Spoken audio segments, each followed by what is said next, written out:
And as Indonesians go to the polls tomorrow, more than 1 million others living and working outside the country will not be left out. Channel News Asia's Arya Sandhiyudha speaks to some young overseas Indonesians to find out their concerns.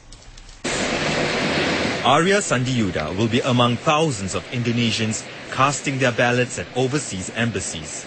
Despite being far from home, Arya says he's not been left out of the campaigning process. I think the candidate like Prabowo Subianto from the Gerindra, the new party, is taking more advantage on this media, Facebook, because Facebook is the third biggest media that used by the Indonesian people today. Unlike most countries, overseas Indonesian voters don't pick the candidate of their native region.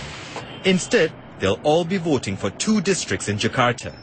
While this system allows for simplicity in administering the overseas vote, critics say having no affinity to the area they're voting for has led to disinterest among overseas voters. For the others who doesn't really have an interest in politics, I don't think they will find out by themselves who should they vote for. Embassy officials in Singapore say they're still expecting thousands of voters to show up.